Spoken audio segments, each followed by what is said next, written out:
Please welcome with me very loudly the CEO of Secret Labs, Guy Zyskind.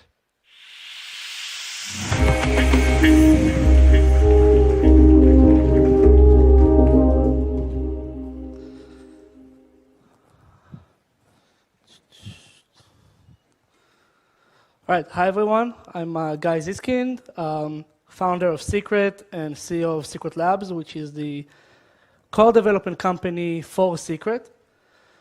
How many people here know about Secret? Okay, pretty cool. Almost everyone. How many people feel they have a working, high-level understanding of what Secret is? Quite a bit less. All right, so that gives me a good opportunity. I won't go too much into detail because I think Secret is much better explained with the things being built on it. Also, I think that's much more exciting. But at a high level, Secret is a Cosmos SDK chain. It's actually one of the first Cosmos SDK chains. And alongside Terra, which is a tough topic this week, but alongside Terra, it was the first fully permissionless smart contract chain. So we were the first to implement Cosmosim smart contracts alongside Terra. But while Terra, for example, focused on stablecoins and other DeFis, Secret had a different secret ingredient, if you will, and that is secret contracts. So the idea in Secret is that all contract executions, everything that happens in smart contracts, is completely private. When a user sends a transaction to a smart contract, the inputs are private. When the contract is being evaluated, its state and state changes remain private, encrypted all the time. And the outputs are sent encrypted to the user. This basically means that Secret Network is not just a smart contract platform, but it's actually the first decentralized computer that allows you to compute over encrypted data. Now, this is already very powerful, and you can do a lot of things on Secret, but there's one more thing to add on top of that, and that is the idea of programmable privacy. So in Secret, everything is private by default. Everything is like a black encrypted box by default. But when you're a developer, you may want to reveal certain data, certain things selectively. That's what we call programmable privacy. For example, imagine a voting contract. It's very useful to have the votes encrypted, to have the votes private so people don't know who voted for whom. But at the same time, everyone needs to know who won the elections. So that has to be made public by the developer. So all of that is available in Secret as a platform. So to give you kind of an idea about Secret by the numbers, I think that's a good exercise. We have 80 validators right now. That's the maximum. Actually, we started with 50, then 70, now recently 80, and that was filled very quickly. And actually, the network will likely vote on increasing that again because the entry level in terms of stake that you need is quite high. There are about 100,000 delegators staking about 60-something% of the total coins, the secret coins, and then there are about 200,000 individual accounts. Now, our estimations is that this number is actually much larger because Secret, after the hub, after Atom, Secret has the largest, the most amount of on-ramps and centralized exchange listings, so we expect that there are many, many more holders on those networks. Other than that, Secret has a vibrant community, a lot of applications. Just this year, these applications have done billions in volume. And we also have a very highly and tightly knit community of, I'd say, about 200,000 people across our channels. But putting like all the technicalities aside and all of the low-level stuff, this is what gets me really exciting. So I've been like obviously ingrained in our ecosystem for who knows how long, and there have been serious teams building for the past year.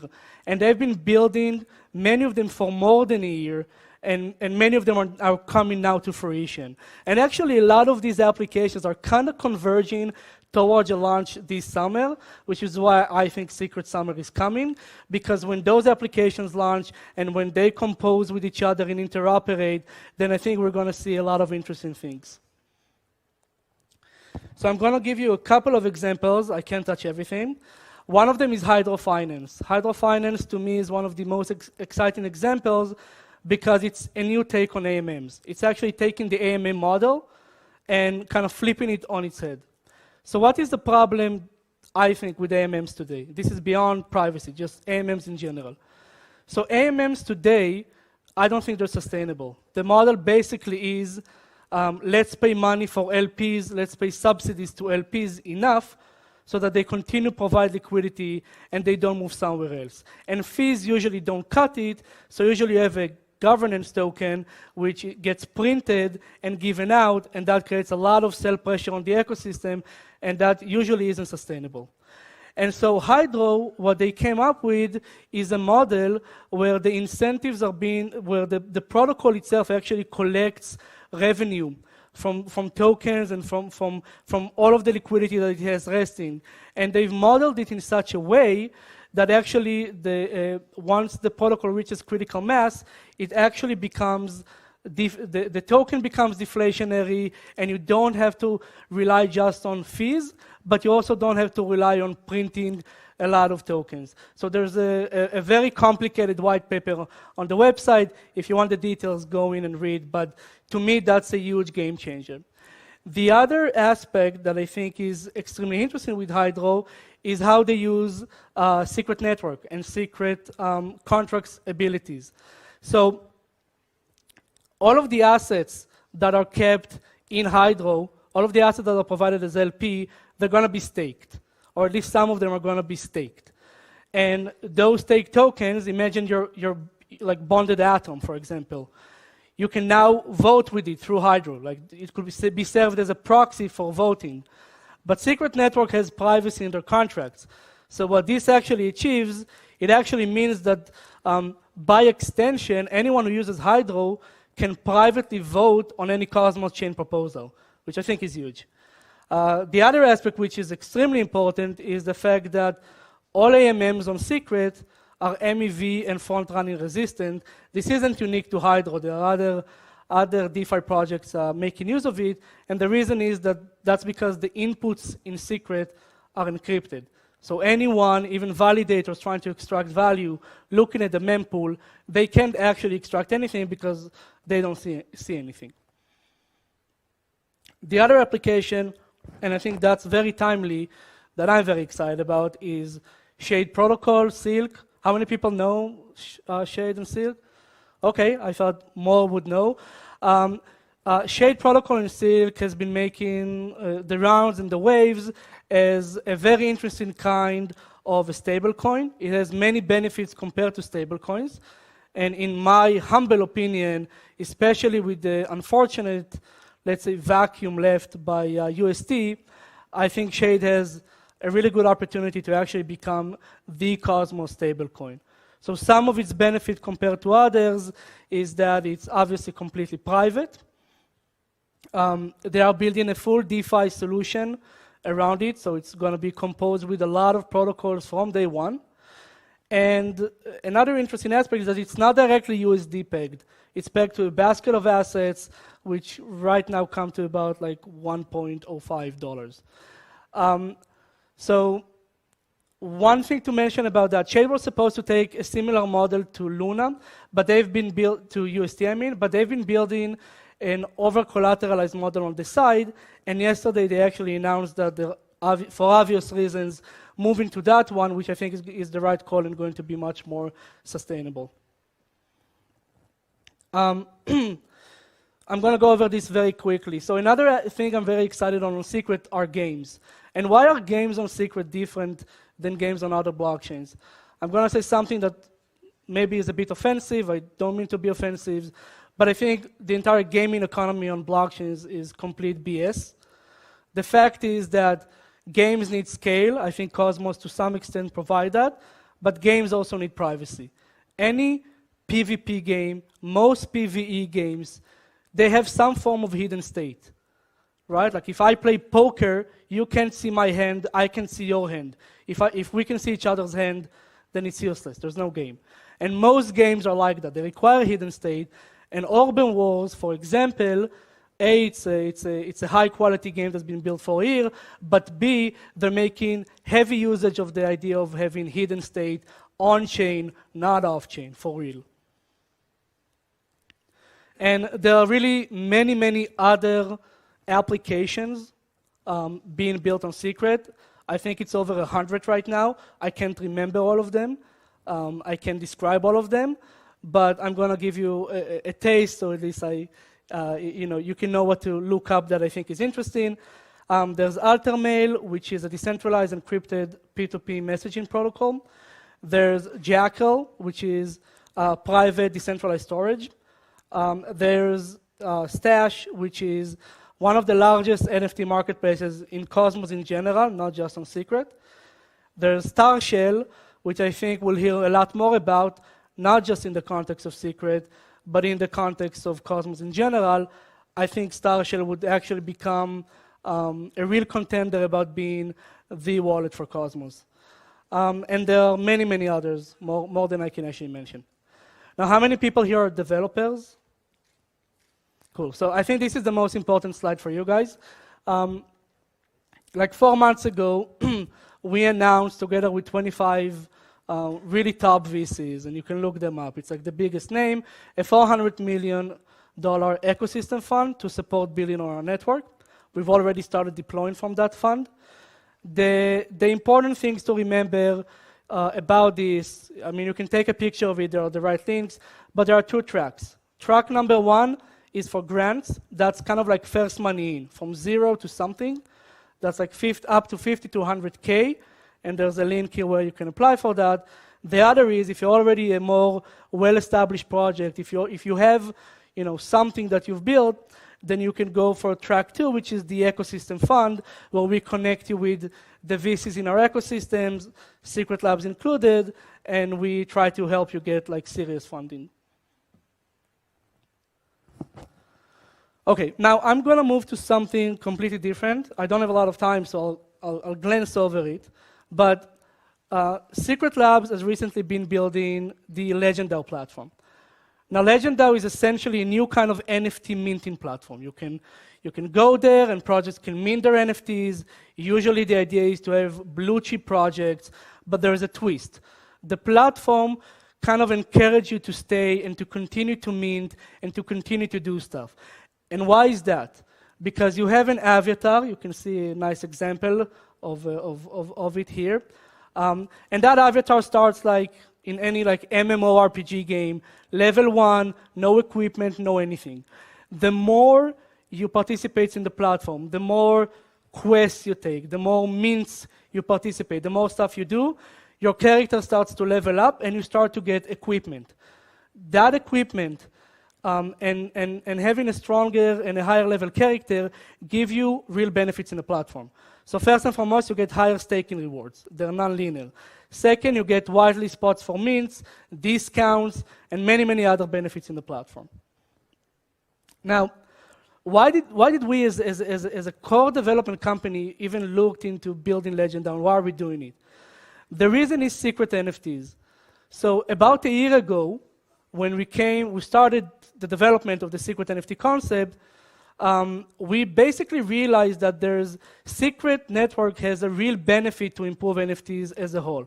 Not just for Secret, not just for Cosmos, but as a whole. The most common joke about NFTs is the right-click save problem. The idea that an NFT is public, so maybe you own the token for the NFT, but I can go grab the link, go to it, and copy the content, whatever it may be. And when I got really convinced that secret NFTs are the right solution and they're much better, was when I met Quentin Tarantino. And he basically told me that all the largest chains came to him and told him, let's do an NFT project, let's do something together. And he told me that he didn't believe in it. He was a bit more abrasive, but that's the gist of it. And when we told him about secret NFTs, the idea that you can actually encrypt the content, if you want, such that only the owner, the collector, can actually see the underlying content, that's when he got excited. He said, that's what I want to do. And that really served as the motivation for us to build Legendao, essentially as kind of like a black hole, if you will, an intake platform to bring as many users as we can to be using secret NFTs. And I'm going to finish with this. Legendao is going to be launched soon. And the first drop on Legendao is going to be with Kevin Smith, another very well-known filmmaker and director. And this is something I'm extremely excited about. The reason is that Kevin is dropping a new movie. He produced a movie, and instead of going to Netflix or to anyone else, we said, okay, let's drop it as an NFT collection such that anyone who buys the NFT, and the NFT would be generative art, it would have a lot of perks, but at the end of the day, it would also give you access to the movie that cannot be copied from the outside. And to me, that's game-changing. And the reason is because I think with this technology, over time, not today, this is experimental, but over time, we'd be able to actually build things like a decentralized Netflix, decentralized Spotify, platforms that connect the artists closer with their audiences, which cannot be done today with intermediaries. And I'm going to really finish with this. This is probably the most important slide. The Kevin Smith drop is going to drop in early July. We actually haven't announced that, so that's a bit of alpha. We'll announce it tomorrow. But we're doing a premiere drop on June 1st. And why would you want to participate in the premiere drop? Because A, you get the actual NFT. So once the actual NFT drops in July, you're going to get it airdropped to you with the movie. B, there's going to be a better price for this. But C, we're doing a really big event around Decentral consensus. So anyone who's in Austin in June 8th, we're going to hold the first ever Kilroy Was Here premiere. The only way to participate is with this NFT. And there's going to be a really crazy cocktail party in a crazy venue in Austin. And that's going to be with Kevin. He's going to come there, and with the cast, and open for anyone who holds that NFT. Now, one thing to mention, there's a link here. So if you want to participate and get whitelisted, you have to use the link. To be clear, like, people in our community have to go through all kinds of crazy stuff to get in the whitelist. So this is like only going to be open for today or tomorrow, and only for the people in this conference or people who are watching this. And I didn't write the full passcode, but you're going to have to put your secret address and the full passcode, which is Kilroy's Secret Stash. So that's the point. Kilroy's Secret Stash, that gets you in the whitelist. So I don't think there's time, but here are my details, the network details, and I'm happy to answer any questions if anyone has them. Thank you. Thank you, Guy. Here, we have a couple of questions for you. The first question is, does Secret Network support the latest version of Cosmosim? Not yet. So we are working very hard on it. Mainnet for Cosmosim V1 is expected in about 3 months. Testnet much sooner, probably 1 to 2 months. And another question is, could Celestia integrate with Secret? That's something that I would love the answer to. So we're looking into this. I do think that Cosmos would need rollups, and we are very interested in that. So it's a good question. Then, is there a risk of a fallout if an exploit is found in SGX that cause all past secret transactions to be leaked? So there's always some risk. I think that risk is blown out of proportions and very unlikely. There are mitigations that we are working out, even at this catastrophic event, which are things around forward secrecy and better and more fine-grained key sharing, different key sharings to kind of limit the exposure. But I gotta say one thing. My background is in cryptography. I very much believe in cryptographic solutions. Secret started with the idea of going with a pure cryptographic solutions. that would be a million times slower. It's not sustainable today. No developer in this room would use a platform like that. So we made a decision of using the one technology that works, and we've done a lot. Like, we're not sharing that, but if you look at our code, we've done everything possible to mitigate any risks and any fallouts from secure hardware. And we'll continue to do so until the day things like MPC or fully homomorphic encryption are ready for prime time. And when that happens, we'll be the first to implement that. Then the next question is, what's your plan to attract more liquidity and builders on Secret? Oh, so 400 million ecosystem fund, and just people who believe in the narrative and the ecosystem. And in terms of liquidity, I think Secret is in DeFi winter right now, because there has been a long time, there's been a long period of time where there were no new DeFi products, but with Hydro Finance and with Shade and with a few other DeFi projects, I think liquidity is going to come very, very fast. Finally, does Secret still plan to launching open? Interesting question. So actually, we changed the plan a little bit. So for people who don't know, the idea with open was that we will have another chain side by side that runs, just in the clear, just like pure vanilla Cosmosim. We've taken this to our community. We thought about this a lot, and we don't think it's the right direction. So Secret actually, I didn't touch it on the talk, but within 6 months, Secret will probably be one of, if not the fastest chain, even with its privacy properties, in the Cosmos stack. So there's no reason to kind of like force anything right now. We're just doubling down on building that and going to deliver that within 6 months. And with that in mind, we just didn't really see the reason to do it. Guys, Zyskind,